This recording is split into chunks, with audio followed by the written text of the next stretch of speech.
Okay.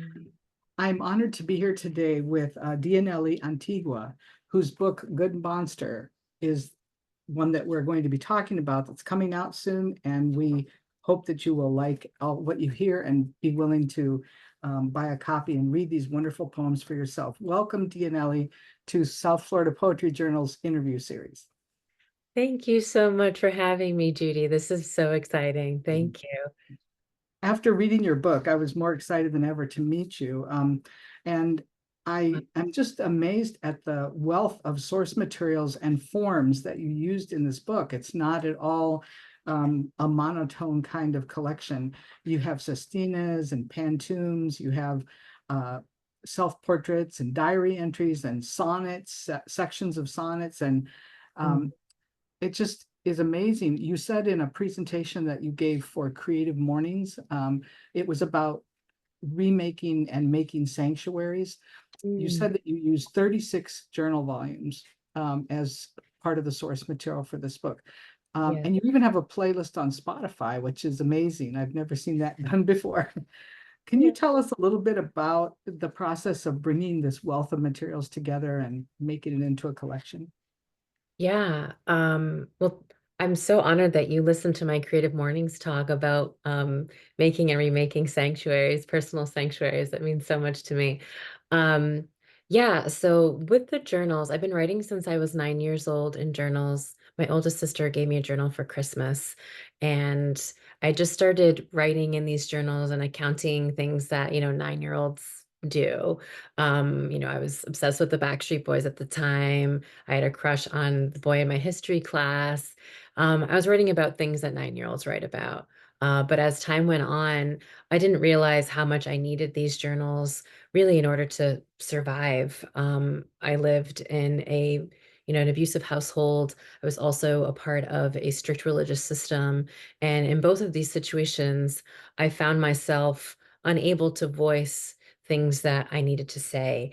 I was often, censored, or there were just wasn't a safe environment in order to talk about things like, let's say, mental illness, for instance. And the journals became the place in which I talked to myself, and that was a safe place for me. That was definitely a sanctuary.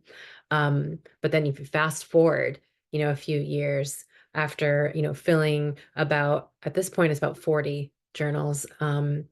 I've used these journals to create poems, and the form that I have created is called the Diary Entry series. And they're collage poems, so similar kind of to like a centos, but using my own language as opposed to borrowing from other poets. Um, so what I do is I choose one journal and I collect lines and phrases, words, things that really stick out to me and that I'm drawn to, and I write those on a sheet of paper. And from that language that I've collected, I then write a collage poem. So the diary entry poems, in a way, they encapsulate an emotional truth of the journal as opposed to necessarily a factual, like biographical truth. Um, the speaker of the diary entry poems is someone very much related to me, though I wouldn't say or necessarily own everything that happens in the diary entry poems, but I have experienced an emotional truth adjacent to that of the speaker in the diary entry series poems. But it's been a form that's just endless possibilities. I can just keep filling journals and I can just keep writing more and more diary entry poems. So it's just been really lovely to have this plethora of material that I can glean from, and it's all my own, and it feels like a a reclamation and also like a celebration, um of who I was in the past, and who I am in the present. So it's been really really fun to do that form. Right. Thank you for that explanation. That's wonderful. I Yeah, have three diary entry poems that I'd like to have you read a little bit later on. But sure. before that, I wanted to touch on another source that you used as well, which was the Easter pamphlet that you received at your door or in your mail. And so on page 10, you have a poem called Self-Portrait as Easter Pamphlet. And I Mhm. just love how you incorporated that. And if you would read that for us, it would be wonderful. Absolutely. Self-portrait as Easter pamphlet on the door. There is a special night, 1,000 nights from this. I commemorate my annual dying when I witnessed myself as a mountain, a failed Jehovah, no followers.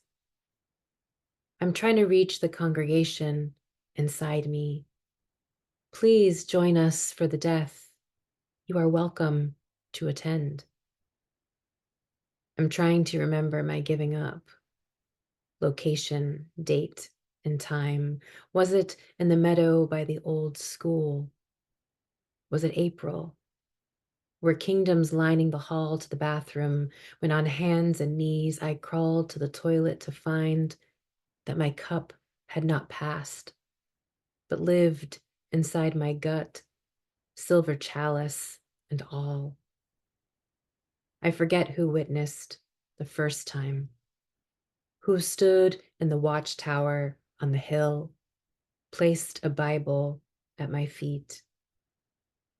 I'm trying to believe I'm the collection to be had. I'm broken like bread. Take, eat. Yeah. Wow. Thank you. Thank you. The biblical imagery and the biblical words that you're putting in there here and there just adds so much deep power to the poem because we are familiar with those words in other contexts, and using Mm, them about your own life is amazing. So thank thank you you. for that. Thank you. You have a lot of complex interactions in the poetry with sex, religion, mental health, the body, Mm, illness, abuse of the body. I mean, all these things are interconnecting and they're not separate topics. Um, there's one poem about your father, I believe, called Connections, that's on page 14. And it embodies some of that complicatedness about all the relationships between those topics. If you would read that one for us. yeah, absolutely. This one's actually about my stepfather, but yes, Okay. still very much a father figure in my life. And as you'll see throughout the collection, sometimes the father figures seem to kind of blur into one. So this is Connections. Back then, I called him something more than father. His voice could fill more than rooms. It could fill the space between the bedroom to the kitchen, to my mother, to her face. It's hard to forget a mouth that's hurt you. White teeth, gums pink and clean, his lips whistling for one of us to bring him ice water. My whistle, the cat call whistle, the one he used the most. I forget my own mouth that August afternoon while watching TV on his bed. I remember showering after, his voice at the bathroom door, calling what happened a game. We did play a game once. The first time I saw the lights of New York while sitting on his shoulders, while clinging to his jacket, the windbreaker slipping through my sweaty little palms. I had to guess which building was the tallest, each growing bigger to my eyes, the antennas sticking out the tops like great insects teaching me how to bow. When I moved to Brooklyn decades later, I practiced bowing to the skyline while riding the M train to Manhattan, the sharp contours glistening with the dew only metal can perform. I practiced bowing at the base of the Empire State Building, midnight on my 26th birthday, my body feeling just as small as before, in awe, how dangerous and fleeting this joy, like a summer day turned trauma. I admit, I love a city that reminds me of him. I admit something was planted in me, the need to complicate a happiness. He taught me that lesson from a place so high up, I don't know how I'd get there again, how I could possibly touch the hem of a cloud from here. Thank you very much for reading that. Many of your poems, like this one and many others, deal with family violence and trauma that, children experience, and then it has lifelong consequences. And one of those is that many people end up with mental illness issues and find that the environment they're in isn't particularly open to getting those dealt with. And you have one poem called People Who Don't Understand Mental Illness, which is very clear from the title what it is. And I think that really struck me because so many of us come from traditions that people do not want you to talk outside the family about such things. Mhm. But I think you're doing a great service by bringing it out in this poem and speaking so directly about that. So it's on page 29, if you would read that to us. Absolutely. People who don't understand mental illness are always full of advice. Look on the bright side, do yoga, snap out of it. I'm supposed to put my feet in the wet grass, touch the sponge of the earth underneath me. That's what my beloved suggests after I have wasted myself on the pain of the unknown.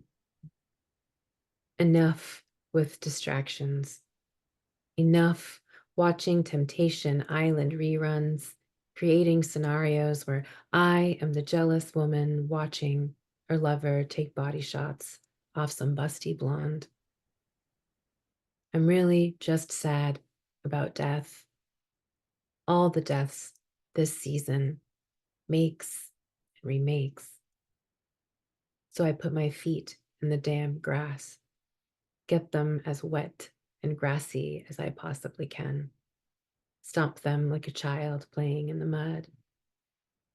If I'm going to take his advice, I'm going to go all out. If being cured were as easy as putting my feet in the grass, fuck, cover me in a spring's worth of clippings. Aren't I supposed to try to love it again? The spring. Each spring, another Jesus to resurrect. Oops.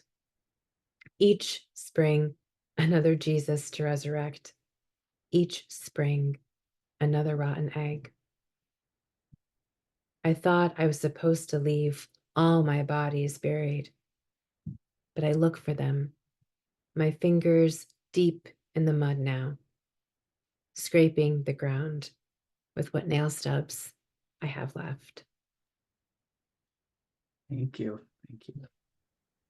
The amount of endurance in that poem is well noted. So Thank you. I wanted to ask you a little bit about the Sad Girl sonnets. I know that, talking about mental illness and depression, the Sad Girl sonnets appear 3 times throughout the book, and they're 3 each time they appear. So there's a total of 9.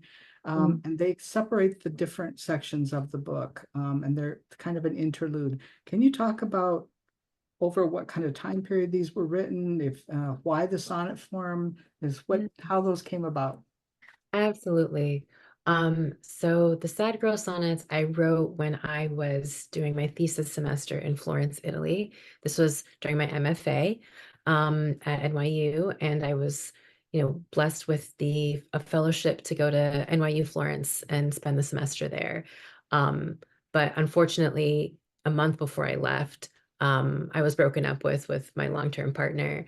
And I was just crushed beyond belief, someone that I had made future plans with. And like we planned on eloping in Rome, all sorts of beautiful, lovely things that one could hope for.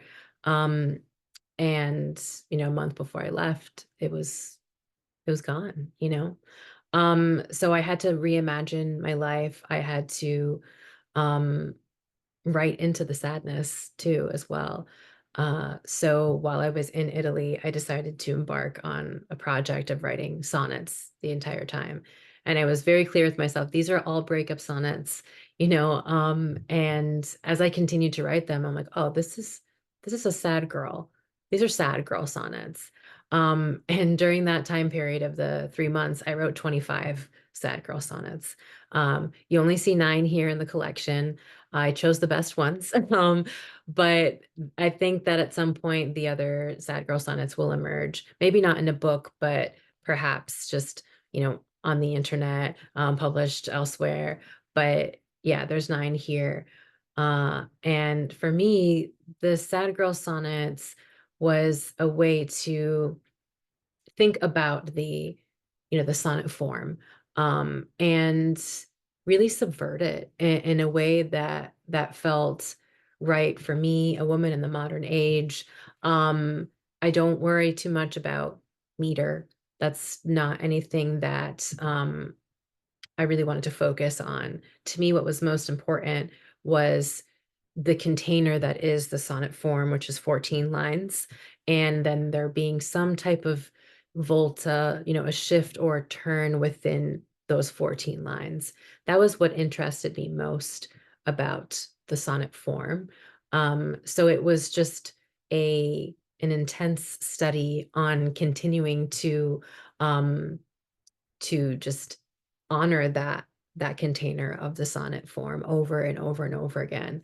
And I just became obsessed with sonnets. And even after the Sad Girl Sonnet project finished, I just found myself wanting to turn everything into a sonnet. So even in this collection, there are a lot of sonnets that are not Sad Girl sonnets, but they're definitely there.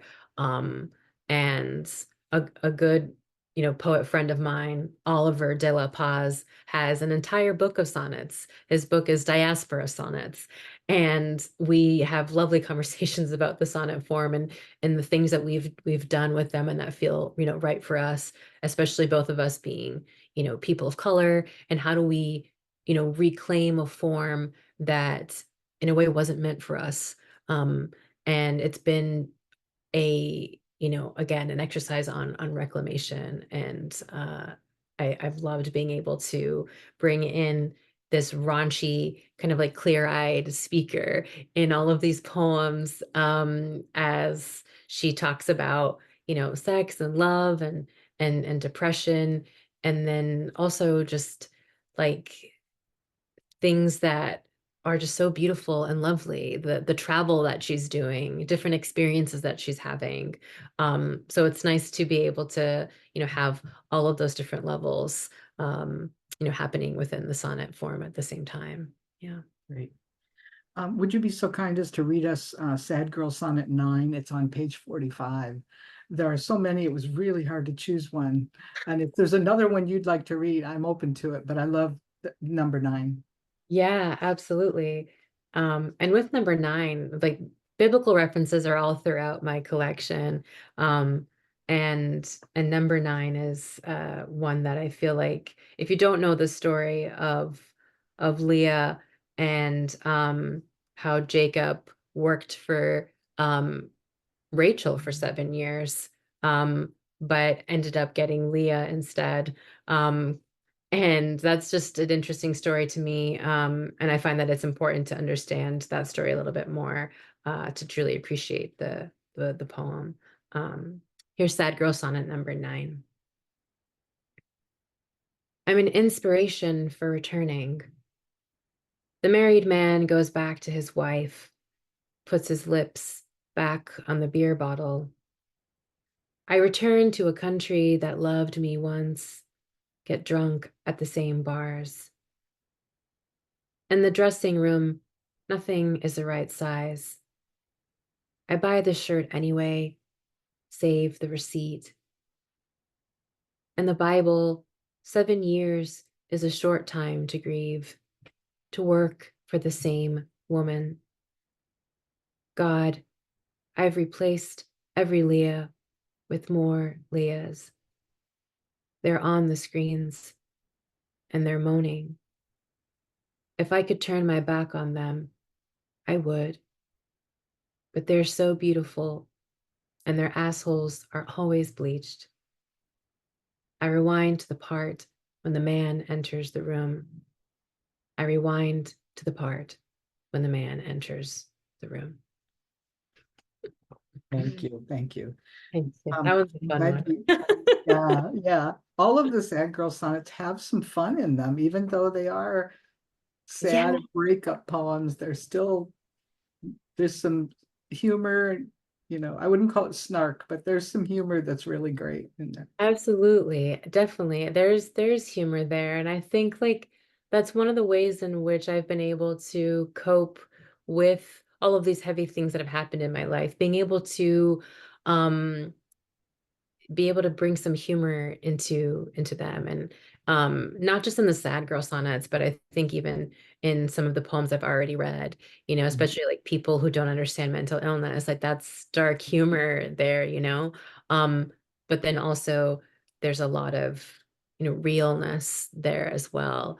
So I enjoy kind of the juxtaposition of the dark humor with the realness of mental illness and the sadness together. So that's always Yeah. one of my little tricks. Mhm.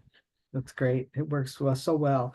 Thank you. We were talking earlier about the diary entry poems, and one of those really struck me because you talk about carrying burdens in it and what that does to people and how you become comfortable when you're burdened. And that's on page 58. It's diary entry number 31, attachment disorder. Mm, And mm, mm. it's one about being safe and not being safe. And I just think I'd like to hear it in your voice if possible. Absolutely. Diary entry number 31, attachment disorder. Maybe I'm not a mystery. I look for the father in everyone. Come home and hold me, I say to the exterminator of all life. I point to the earth where I'm told Duende lives. I point to the fog my shame has designed. It is thick and joyless, a soup of ghosts. I've been sad for too long. For too long, I've been the kid who needed someone else to buy her a meal at Bickford's. I order too much and apologize like I'm dragging a big truth from under the cement slab in the yard. My little dog finding the gopher hiding in the dark, then whipping it in the air by the neck. Spin, girl, spin, they say, the men who don't love me. And the truth, I believe in hell, not heaven, because I only know how to perform a burden. To cling is to build an altar of collected things. This broken crayon, that dull knife, another stained shirt. Thank you. Thank you. I wanted to show the book one more time. The cover, I think, is so incredible. If I didn't know who you were at all, I would want to read this book just by looking at the cover. Um, I don't know if that's a photo that you came up with or It the publisher. it's me. It's a picture of I me. was hoping it was. Yeah, yeah. It Yeah. was my idea wanting to have this picture on the cover. And then you can even see too the section markers. It was my idea to also include them to look like links, chain links of a fence.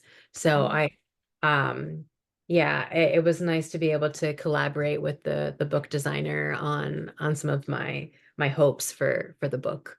Yeah. absolutely. The book design does affect the reader for sure. And every time I saw this book laying around, I just loved it. The the photo illustrates so much of what you're saying in the book about the precarity of childhood and yet that wonderful girl life that's growing up and becoming something new is also in that photo. So I'm glad Yes. you did that.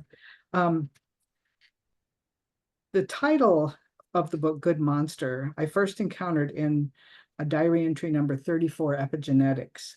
And I read a review of the book by Rhino Review, and they cited this poem as being one where you talk about how the self divides as a result of abuse. And sometimes the speaker says I in the poems, and sometimes it's you, which kind of they felt indicated that sense of division or bifurcation of the self. Would you be so kind as to read that for us? It's page 71. Sure. Diary entry number 34, epigenetics. It's been 8 years, and the ancestors and me are still burdened. I don't know if I am gentle with them. I reheat the coffee in the microwave, find gratitude when they take what's theirs and leave the rest.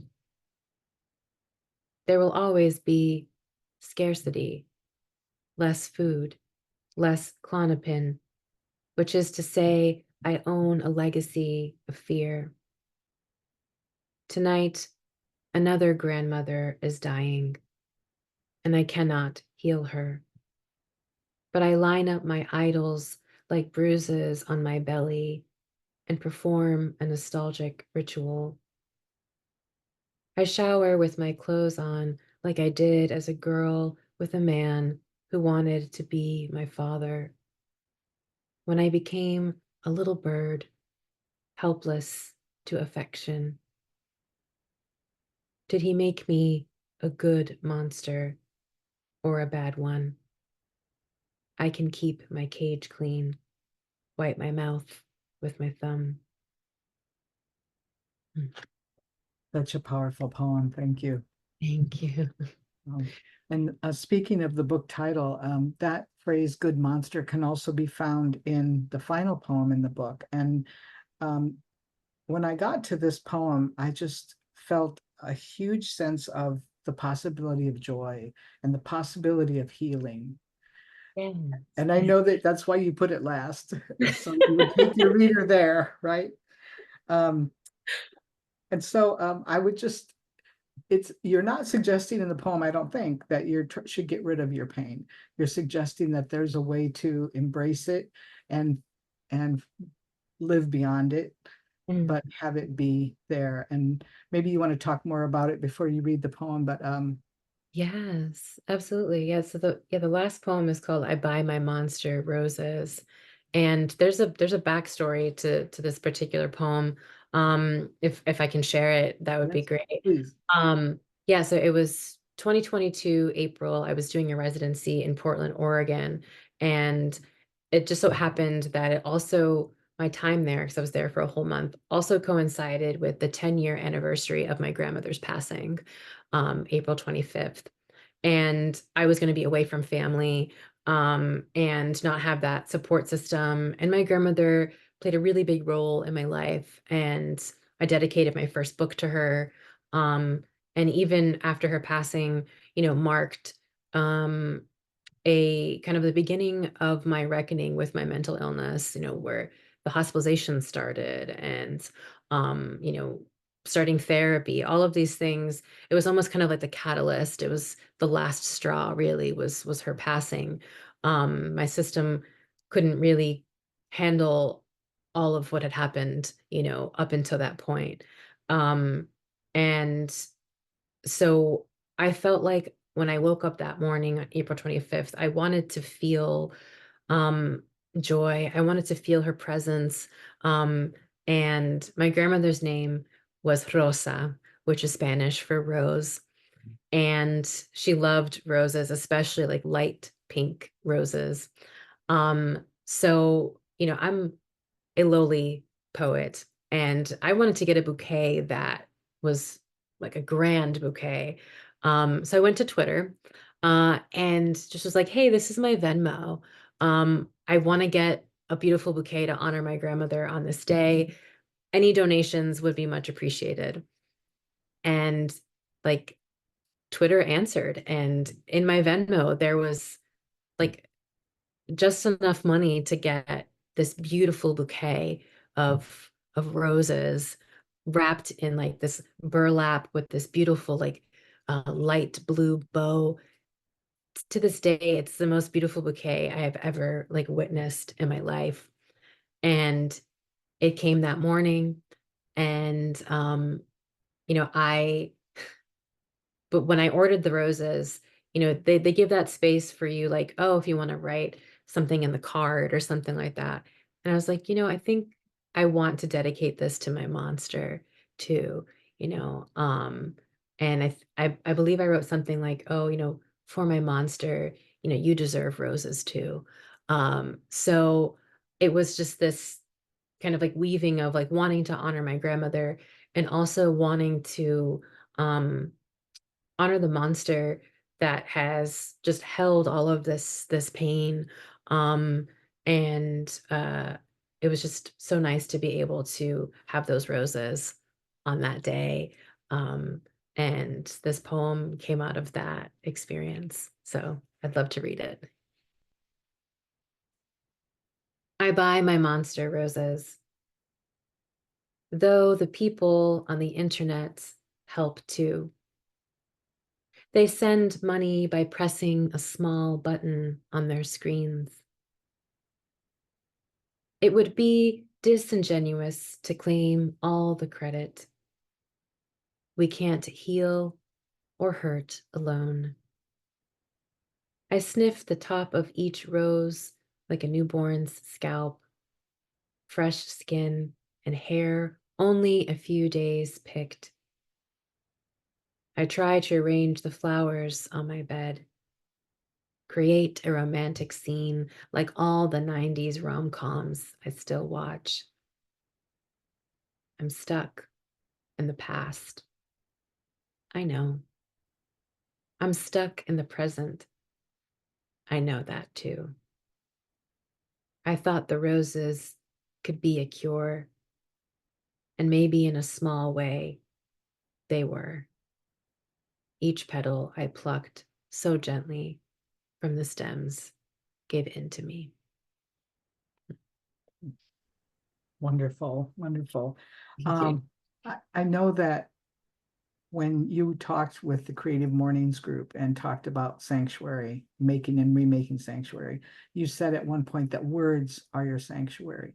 And this Absolutely. book is a testament to that because you have just put everything, embraced everything in your life and made them into these wonderful poems.